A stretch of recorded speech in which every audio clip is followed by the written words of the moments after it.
Hey guys, Mr. Trenhill again. So yesterday we talked about the U.S.'s response to the South and how they were going to bring them back into the country. Today we're going to talk about how the U.S. was dealing with these almost 4 million people that were formerly slaves and now they're free, known as freedmen. These African American people had spent their entire lives enslaved as slaves, and now they are free as citizens of the United States. Eventually, under the amendments, the 14th Amendment, they become citizens, but they are now free and slavery is illegal in the United States.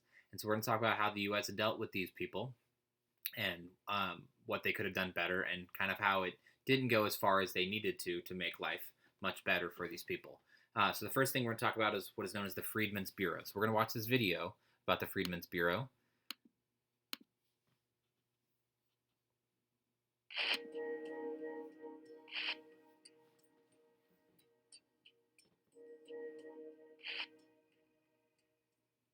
The Bureau of Refugees, Freedmen, and Abandoned Lands, known as the Freedmen's Bureau, was established by Congress in March of 1865, right before the end of the Civil War. The Bureau was responsible for every aspect of the lives of 4 million former slaves.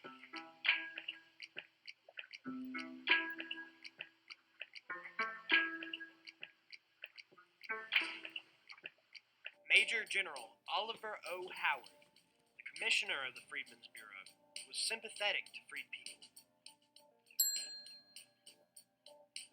But he had to contend with Andrew Johnson, a Southerner who had become president when Abraham Lincoln was assassinated. When President Johnson began issuing pardons and returning land to former Confederates, Howard defied him and ordered his agents to reserve confiscated and abandoned land for the formerly enslaved.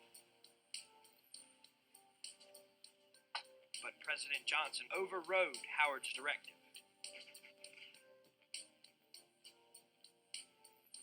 Howard himself went to deliver the bad news to the freedmen, and at the same time he began to create the terms for labor contracts.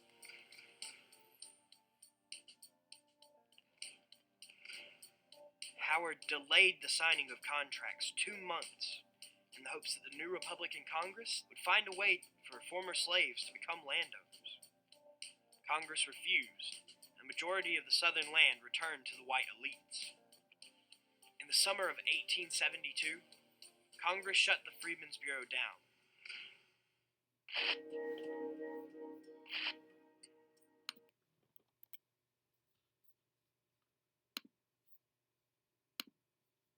All right, so that was a video on the Freedmen's Bureau.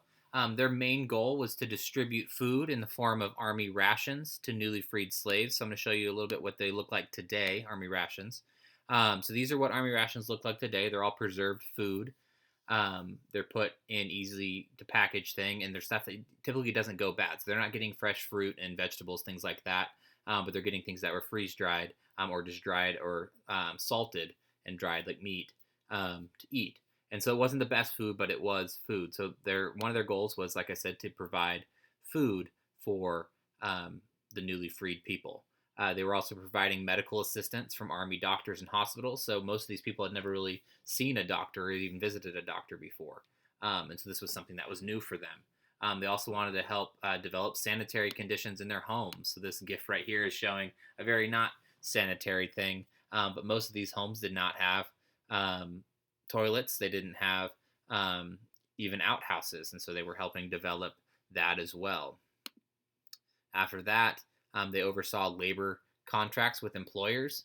So instead of them working for free, being treated horribly like they were during the times of slavery, they now had to have a contract to work for somebody. So they still were working for people, some of them even the same people they worked for before, but now they had contracts that talked about being paid and different requirements to be treated fairly. The Freedmen's Bureau was also in charge of protecting former slaves' legal rights in courts. And so obviously they had the right now to have a court system help them and protect them like every other citizen in the United States. They established hundreds of schools for African American children.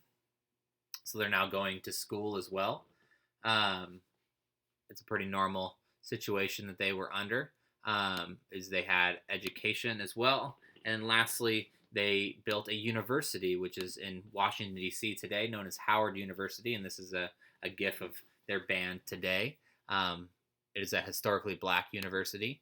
And so that is the Freedmen's Bureau. That was their job to do all of these things, provide food and education, sanitary conditions, uh, and then courts and legal services, also schools. So that was the Freedmen's Bureau's job.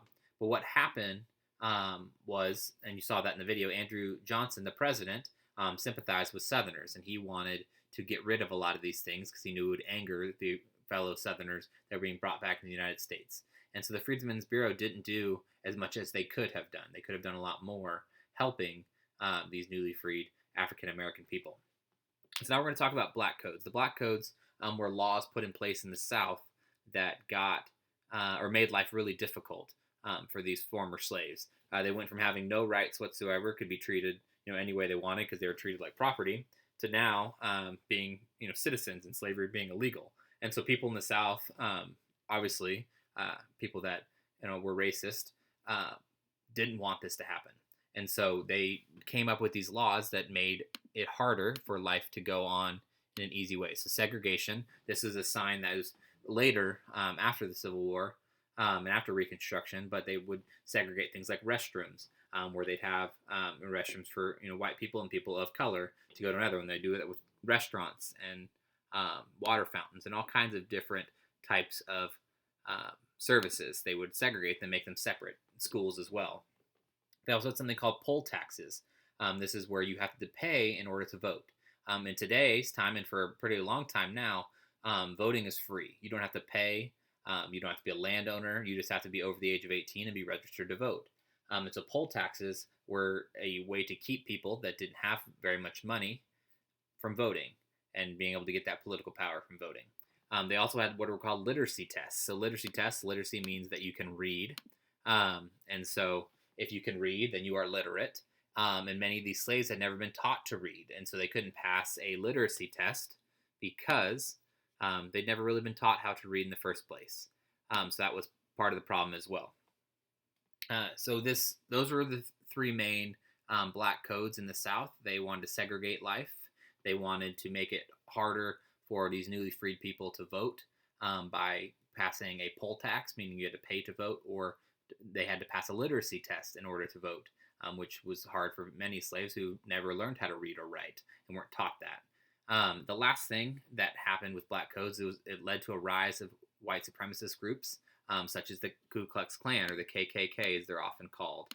And so this picture right here, it shows you a bus, and this was in the 1950s and 60s, called the Freedom Riders. They would go from the north, where it was safer, and drive down to the south on these freedom rides.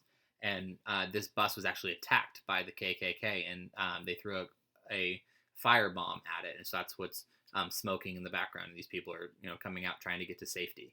And so that was an attack done by the KKK. And so those are the black codes. Now we're going to talk about sharecropping, which is the last part of what we're going to talk about today. So sharecropping was very similar to slavery.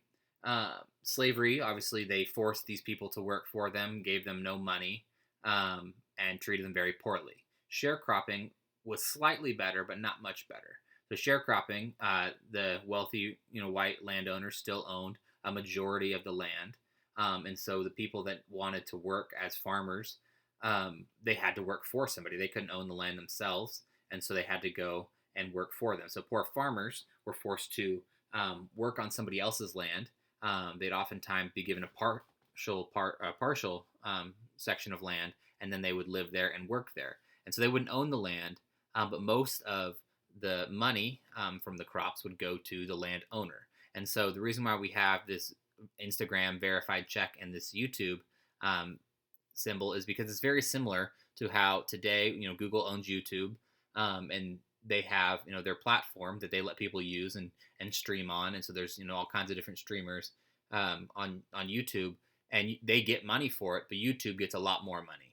And so sharecropping is very similar to that. You have the person who owns it, people that are working on that land, and then they get some money, but very little. And then the person who owns the land gets majority of the profits. And so that's kind of what sharecropping is like. So that's all I got for today, guys. Make sure you answer your discussion question. I will comment on that, and then do some time on Quizlet or Gimkit. Have a good rest of your day, guys. Bye.